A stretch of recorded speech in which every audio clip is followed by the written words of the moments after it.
We'll ask each other, what's your number today? We don't have to explain it. It's a quick check-in so we know how to show up for each other differently. Hi, I'm Claude. And I'm Jess. We are corporate employees by day, entrepreneurs by night, and work besties for life. Join us as we explore how work besties lift each other up, laugh through the chaos, and thrive together in every industry. Work Besties! When we interviewed Murag Barrett back in episode 46, we knew right away we had to talk to work besties. We are so excited to have Ruby, who's an executive coach, HR strategist, keynote speaker, and the co-author of You, Me, We, a book that puts words to something we've always believed: work is better when you have a friend by your side. But she doesn't stop there. Ruby helps people lead with compassion, create cultures that feel good, and show up fully, whether you're the CEO or a new hire. Stay with us to the end. Ruby shares one surprisingly simple shift that anyone can make to create more connection, joy, and trust at work, even if you're not in a leadership role. Ruby, welcome. Thank you. I'm super psyched to be here with you. Let's start with something that's very close to our hearts. What does the phrase work bestie mean to you? The word that comes just right out of my soul is joy. Someone who brings joy that would be on your joy list. If you were to make a list of all the things that bring you joy, I would say work bestie is one of those things. I definitely think about it with Morag, with Eric, with Jose, who's also on our team. I wake up every morning and there's some days I don't want to go to work, but I actually get up not only because, I need to get paid and for my clients, but I get up for them. Right. And also in service of their families and our collective success. So it's thinking beyond ourselves and considering those that are our besties, right? And how do we make lives better for all of us? Yeah, it is so true, because when that is really the real teamwork, right? You do for your team, even if you don't want to do it, but you will do it because you don't want your team or your work bestie to let them down. So I know your ethos and the element of how having meaningful relationships at work is so helpful. What shaped your career or got you to be in service of this focus? It's organic, right? I took this survey in an early job, and the number one thing that came out in the survey was the gift of helps, HELPS, which was really the gift of service. And that really landed for me. And the goal, even to this day, is how can I help make your life lighter in the work that we do? Or how can I support your team's lives to be lighter, that joyful, that work besties? But I kind of came up through the leadership development channel, and I had amazing people in my world. And one of the practices actually of our book, of being an ally to other people, is about connection and compassion. It was my early 20s, and my dad had cancer, and within 6 months of his diagnosis, he passed away. And it was early in my career. And my HR team showed up for me on this human level.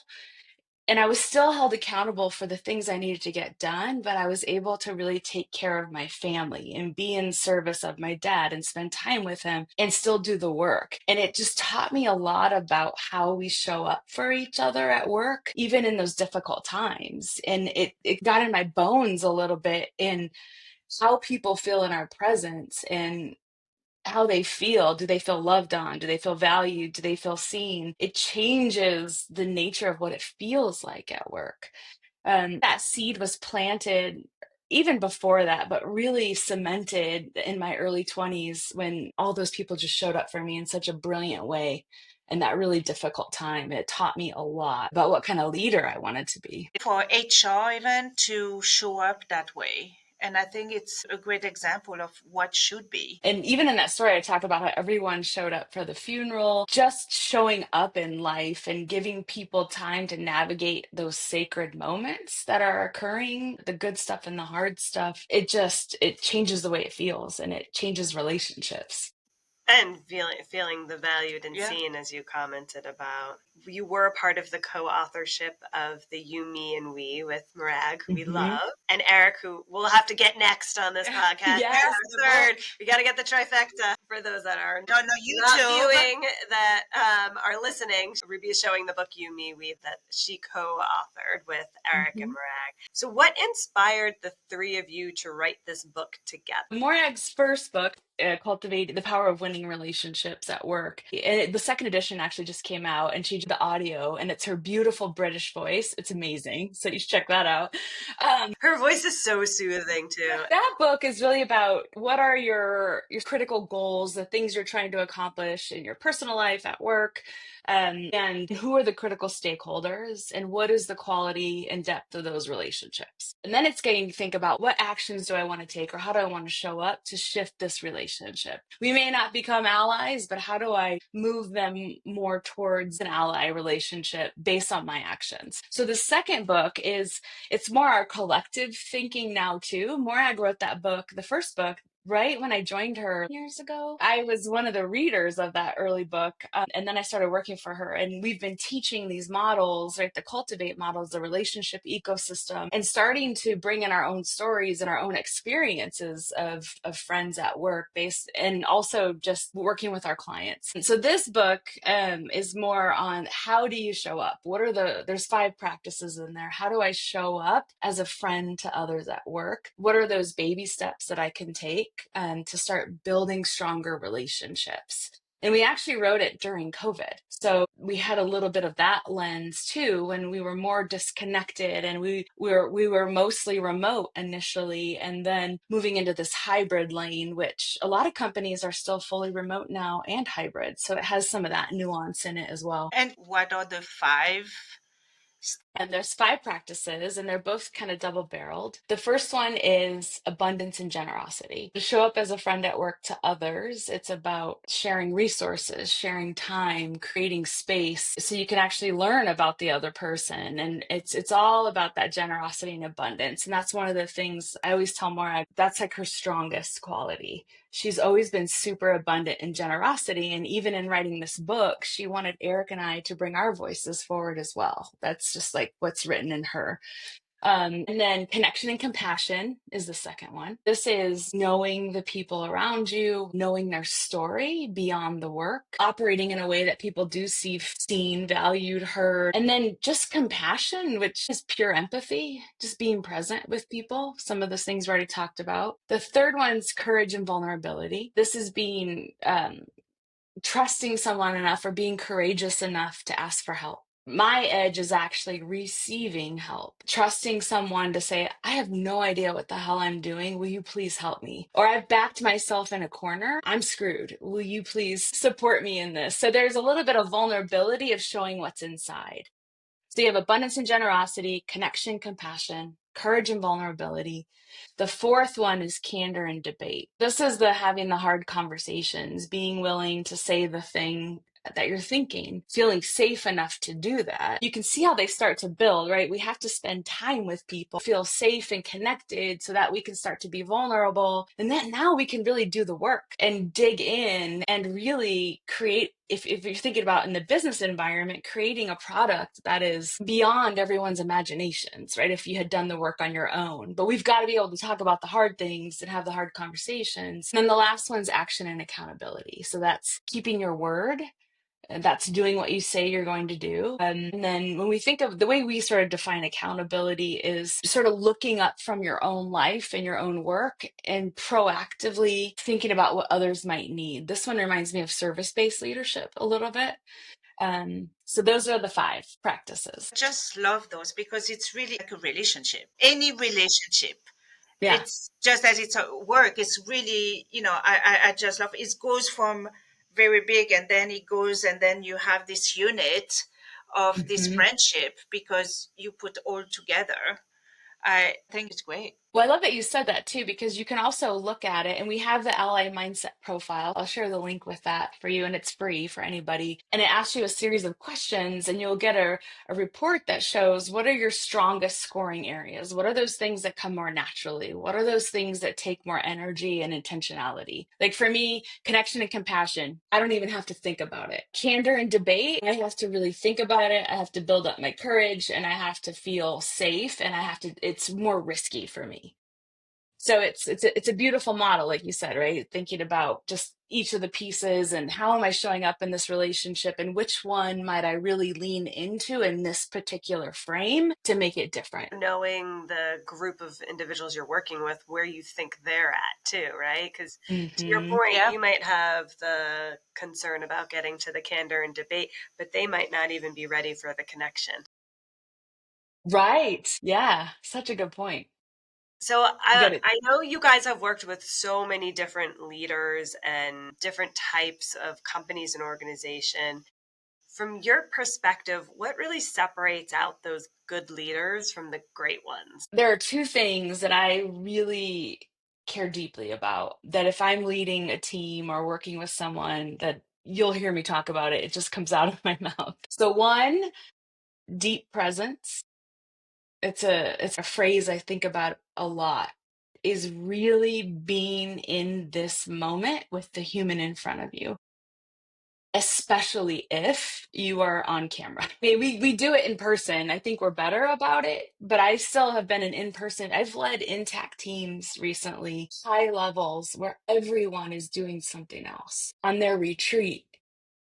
And it makes me like burn inside. I'm like, if this was On the the one On thing. the retreat, not just like I'm thinking Yeah. we have routine meetings and there's so many times people are like, can you repeat that question? You're like, yeah, because you're not paying attention. I know. Yes. Yeah. And I feel like it's actually micro cuts in relationships. When we Yeah. are not witnessing someone when they're speaking, our human nature, like we can't handle it. I think there's something, we get into fight or flight, actually. We're actively making that relationship worse if we are not present, period. And so that's one. That's, you can see I get really passionate about it. That's my first one. I'm like, Before you go to the other one, yeah. do you actually make them present? Do you just call them out? We do. I actually can think of one team that we were working with a few months ago. And my colleague Eric, he got in this coaching mindset where you can practice courage, right, and speak truth. And then they get without attachment, right, and they get to decide what they want to do with it. But they got it. And they shut everything down. And that leader reached out to us like a few weeks later. And he's like, it was actually longer than that. He's like, everything has changed, and they're keeping their commitments, and it's changed the way that they talk to one another. It's so important. I'm sure, because Yeah. it's known when you attend this particular meeting now, you do not come in with the mindset of you're multitasking. Maybe use your computer to look up something, but not to. Yeah. And be explicit about what you're doing. And they were very high leaders in the organization, and one of them committed to, hey, I'm going to show up in this one very public meeting. I'm committing to you that I will do nothing else. And so now they're thinking about, well, how does my presence ripple out into the rest of the organization? So if I'm showing up present with my team, they know that that's expected. Right. Because Exactly. people are always watching us as leaders. They're always watching us, every little thing that we do. Mm-hmm. Totally. And why would they do something you say to do if you're not doing it? Of course. It sounds Totally. like simple, but it's true. Well, Yeah. it's like being a Yeah. parent. There's a lot of similar. And the second one is, as leaders, we have to practice self-care. We have to take care of ourselves. And I think I care so much about this one just because I think it's my edge as well, like the slowing down, taking care of myself, holding boundaries, all those things, having the tough conversations, speaking up, like we have to do it. And when we take care of ourselves and model it for other people, we show up differently in the world. Like, think about when you're rested and you've really taken care of yourself, or you've exercised all week and you're going out for the evening and you feel alive, like that aliveness, it impacts the people around you. that light goes beyond you. Yeah, Yeah. totally. I remember actually there was one person on my team and it was during a stressful time. And one day and I guess I was stressed. And one day she turned around and she's like, "Are you okay? You're not the same." And that actually, and I appreciated that because at least it snapped me out of it. I'm like, oh, okay, I need to be careful. I'm not showing up like I should be. My team sees it. And I think that is so important, like you say, like self care and realizing when to stop. Yeah. Yeah. It's authenticity too, right? Taking care of yourself and showing who Yeah. you are and all of those things. Yeah. And I've been encouraging my team, and actually they now say it. They're like, "Oh, I blocked that out for this." I actually tell them, block it out on your calendar. Like, even if it's during the day, I'd rather Yes. you disappear for an hour to go do an exercise class or to, whatever errands you need to do that will help you calm down.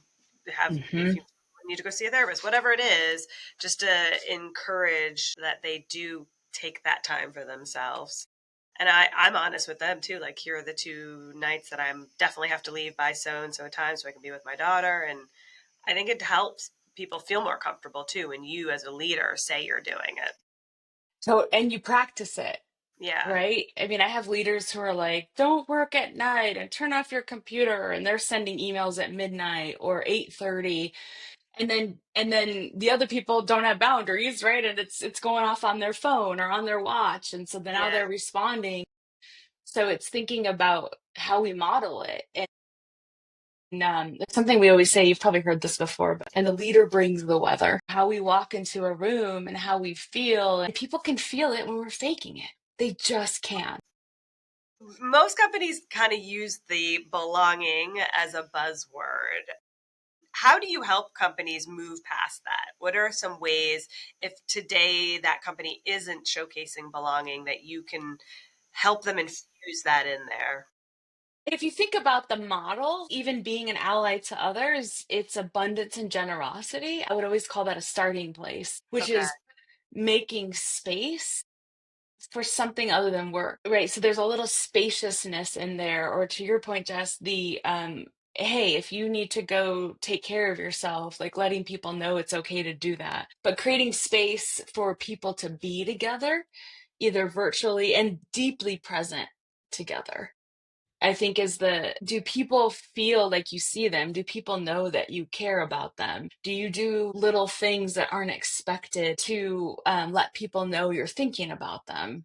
And it really is, I would say, even just being present with someone and having a conversation and being curious about their life without judgment is amazing. You can see people light up when you start to ask them about whatever they care about, like Right. their Yeah. D&D group, right? Or the wedding they went to last Saturday, or pictures of the kids on their desks, or just sharing little pieces of who we are. We don't have to know everything, but creating space and time to know the human is the number one thing. Before we started recording, you'd made a comment about how you can be a best friend for yourself. What does that mean to you? I love that you asked that question. Thank you. Very passionate about that. When we wrote this book and we started thinking about, well, how do I show up in the world for others? We very quickly realized that there's actually a whole nother conversation that's equally weighted of how do I actually show up for myself so that I have the energy and the capacity and the aliveness and the willingness to actually invest in other relationships. As I think about this model, it's the same model,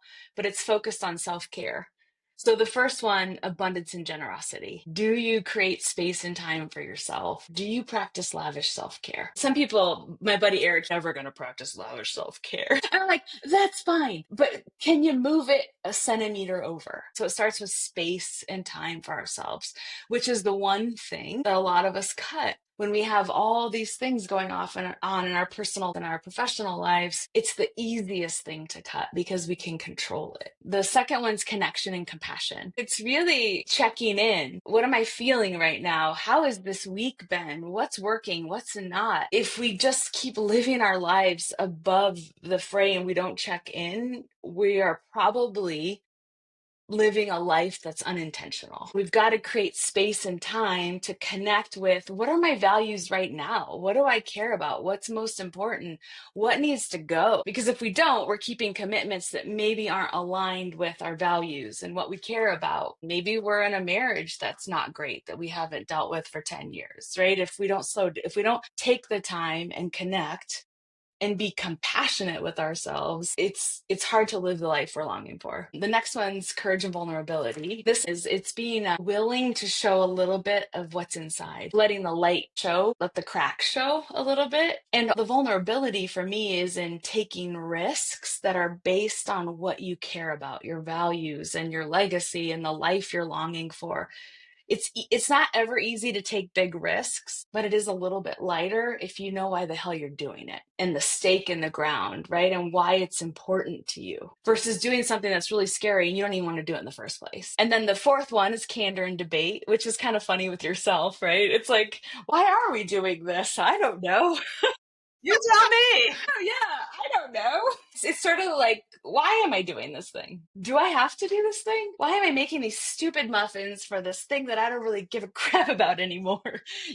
Those sort of things, right? Assessing the situation and what stories am I telling myself, either imposter syndrome or what stories am I making up about other people in my lives? Is that true? It's this questioning and willing to do things differently in some way. And then the last one's action and accountability, and that's keeping your word to yourself. But you can see how they all kind of start with abundance and generosity, which is space and time. And the result will give you the time to take care of yourself, right? The muffins or whatever. If I don't do that, then I have time to do whatever I love doing. And they're all connected. And when we know what we care about, when we know who we are, when we're listening to an inside voice, in psychology, they call it the capital S self. In coaching, we call it the leader within or the wise one inside. When we're connected to that and showing up in the world as leaders, it's a way different experience, not only inside, but for the people who are watching us and dealing with us. And it's like the putting your own oxygen mask on first. You need to take care of yourself before you really can, in a social wellness way, take care of others. Looking at yourself in the mirror as you're doing all of these things. Totally. What am I experiencing and what do I need and what's different today? And even just taking stock for 5 minutes before you jump on a Zoom call, right? Just taking that moment to get everything out of your brain, putting everything aside, taking some deep breaths. Like you've even just tuned in inside, which is going to be very different than hanging up the phone and frantically going to the next one or running to the bathroom or like it just changes what it feels like. And you know what? We can only do our best. We do this other activity. We do it in some of our workshops and our keynotes, and we'll say, okay, tell me your number 1 to 10. So maybe you could tell me if you're willing to do it. 1 is, and you could do it with your hands if you want. 1 is, I have nothing today. I didn't even want to get out of bed, and I am. And 10 is like, I'm killing it. I feel so good and I'm alive and amazing. So what's your number today, do you think? Just like a gut check-in.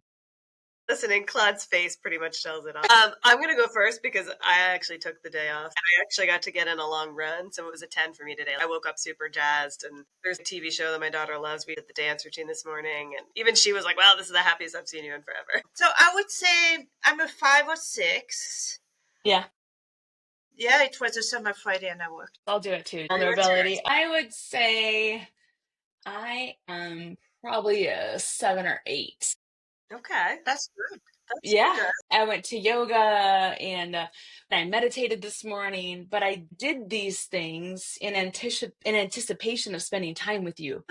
So I was preparing my brain, and I knew that if I worked until the moment I got on this call, that I wouldn't be able to really be present, and I might show up a little fakey, and I didn't want to do that. Oh, So wow. it's paying attention, like getting ready for what's coming. Yeah. And also, where am I at right now? And whatever your number is, that's your best. If you're a 2 this morning and you go to bed at night and you can reflect and say, okay, at a 2, did I do my best? You're good. And you move on. So it's like giving yourself a little bit of grace as well. This is actually an activity, connecting it back to building connection on your team. This is something we do with our team. We'll ask each other, what's your number today? We don't have to explain it. It's a quick check-in, so we know how to show up for each other differently. If I know it's a 3 for you, I'm going to ask the thing that I need today. When you love that part, because for example, I say to my team, what number are you? And they'll be a 3. Do I then answer back, is there anything I can help you to elevate that number? You have to use your eyes and your ears and your intuition and in that situation and sort of feel it out depending on what you're trying to accomplish as well. My gut is that everyone gets to be, and we get to be okay with not having a good day. And then if there's a work related, like, hey, I know today may not be feeling the greatest. Is there anything that you need? So I would say there's no really hard and fast rule. Definitely making it okay to be whatever number you are. So I'll give you an example of how we use this really quickly. We had an offsite strategy meeting. We're not usually all in the same place at the same time. It's very rare. And we got together, and Eric will tell you that he really struggles with depression and anxiety. And so he will wake up sometimes and not even know what's going to be there. And we had this time set aside, and he came to our meeting and he was kind of had his head in his hands, and we're doing like high level strategy planning, intense, where you need your whole faculty to really even be into it. And so Morag, brilliant, she was like, Eric, what's your number? And I think he said he was a 1. And he kind of put his head in his hands. And I'm like, there's no way we can do that. We can't force him to do this. We were actually at his house, and Morag's like, go take a nap.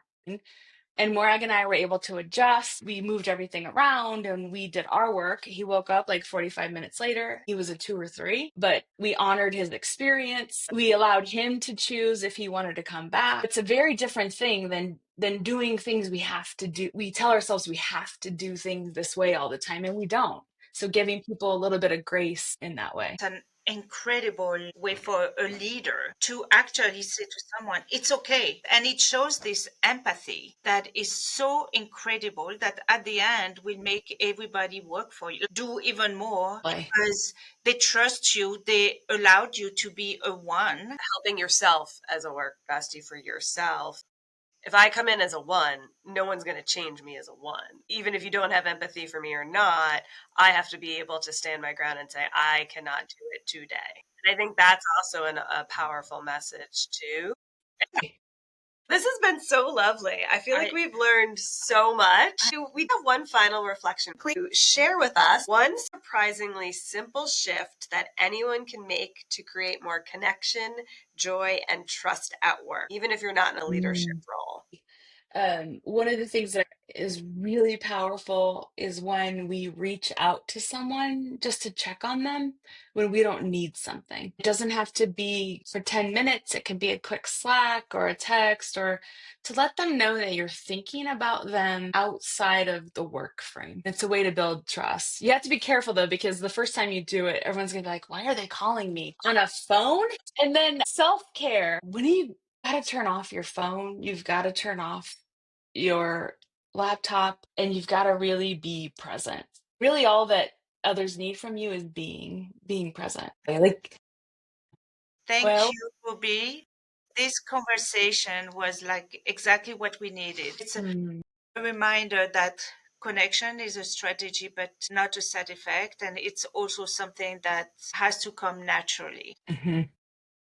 Work besties, if this resonated, share it with your team or your work bestie. Yes. Ruby, tell us how everyone can reach you. You can connect me on LinkedIn, and Morag and Eric as well. Our website is skyteam.com, and it's spelled SK team, like the Isle of Skye. Thank you, Ruby. Thank you for having me. Remember, whether you're swapping snacks in the break room, rescuing each other from endless meetings, or just sending that perfectly timed meme, having a work bestie is like having your own personal hype squad. So keep lifting each other up, laughing through the chaos, and of course, thriving. Until next time, stay positive, stay productive, and don't forget to keep supporting each other.